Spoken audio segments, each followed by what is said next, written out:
ഹിബൻ്റെ കല്യാണത്തിന് ഇന്ന് രാവിലെ തന്നെ വീട്ടിൽ നിന്ന് ഇറങ്ങിയിട്ടുണ്ടായിരുന്നു. വേറെ ഒന്നുമല്ല, 10 മണിക്കായിരുന്നു നിക്കാഹ്. സോ അതിൻ്റെ മുന്നേ എത്താൻ വേണ്ടിയിട്ട് നേരത്തെ ഇറങ്ങിയിട്ടുണ്ടായിരുന്നു കേട്ടോ. ഇത്രയും നേരത്തെ ആയതുകൊണ്ട് തന്നെ ഞാനും നിലും മാത്രമേ എത്തിയിട്ടുള്ളായിരുന്നു കേട്ടോ. വേറെ ആരും എത്തിയിട്ടുണ്ടായിരുന്നില്ല, എല്ലാവരും വരുന്നേ ഉണ്ടായിരുന്നുള്ളൂ. അപ്പോഴേക്കും നമ്മുടെ ബ്രൈഡ് ഇവിടെ ഷൂട്ടൊക്കെ കഴിഞ്ഞ് സെറ്റായിട്ട് നിൽക്കുകയാണ്, നിക്കാഹിന് റെഡിയായി നിൽക്കണം. അങ്ങനെ നമ്മൾ നേരെ അവളെ കൊണ്ടുവന്ന് ഹോളിൽ ഇരുത്തി.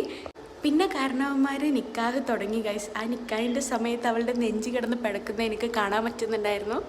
അങ്ങനെ അവസാനം നമ്മുടെ അൻസാർക്കാൻ്റെ കയ്യിൽ ഹിബനെ ഏൽപ്പിച്ചിരിക്കുകയാണ് ഗൈസ്. ആ ഒരു മൊമെൻറ്റിൽ സത്യം പറഞ്ഞാൽ അവളുടെ കണ്ണൊക്കെ നിറഞ്ഞിട്ടുണ്ടായിരുന്നേ. നിങ്ങൾക്ക് വീഡിയോ കാണുമ്പോൾ മനസ്സിലാവും, സന്തോഷം കൊണ്ടുള്ള കണ്ണ് നിറച്ചിലാട്ടോ, ഇല്ലാതെ വേറെ ഒന്നുമല്ല. കണ്ണൊക്കെ നിറഞ്ഞ അവൾ ഭയങ്കര ഹാപ്പി ആയിരുന്നു. പോരാത്തതിന് നല്ല ടെൻഷൻ ഉണ്ടായിരുന്നു കേട്ടോ ആൾക്ക്. ഭയങ്കര മിനിമലായിട്ടുള്ളൊരു മേക്കപ്പ് ലുക്ക് ആയിരുന്നു കേട്ടോ ഹിബ ചെയ്തിട്ടുണ്ടായിരുന്നു. നല്ല ഭംഗിയുണ്ടായിരുന്നു. അവളുടെ കോസ്റ്റ്യൂമും കാര്യങ്ങളൊക്കെ നല്ല ഭംഗിയുണ്ടായിരുന്നു, സ്റ്റൈൽ ചെയ്തതൊക്കെ. പിന്നെ ഈ കാണുന്നതൊക്കെ അവളുടെ സിസ്റ്റേഴ്സ് ആട്ടോ. ഇത്രയല്ല, ഇനിയും ഒരുപാട് ആൾക്കാരുണ്ട്.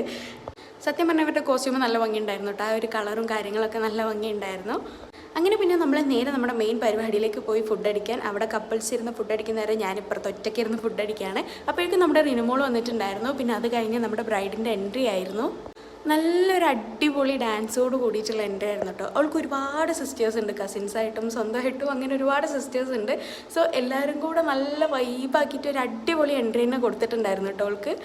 നമ്മളെല്ലാവരും ഇപ്പുറത്ത് അവളുടെ സന്തോഷം നോക്കി നിൽക്കുകയായിരുന്നു. അങ്ങനെ ഫൈനലി നമ്മുടെ അളിയൻ അവളെ കൈ പിടിച്ച് സ്റ്റേജിലേക്ക് കയറ്റിയിരിക്കുകയാണ്. അപ്പോഴേക്കും നമ്മുടെ ബാക്കിയുള്ള ആൾക്കാരൊക്കെ വന്നിട്ടുണ്ടായിരുന്നു.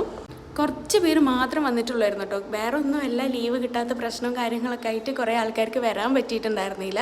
അങ്ങനെ പിന്നെ ബാക്കിയുള്ള കലാപരിപാടികളും ഡാൻസ് കാര്യങ്ങളൊക്കെ നടക്കുന്നുണ്ടായിരുന്നു. പിന്നെ നമ്മളവിടെ കുറേ നേരം നിന്ന് ഒരു ഈവനിങ് ഒക്കെ ആയപ്പോഴേക്കും നമ്മൾ ടാറ്റ ബൈ ബൈ പറഞ്ഞു പോന്നു. അപ്പോൾ ഇന്നത്തേക്ക് അത്രയ്ക്കുള്ളൂ. ബൈ.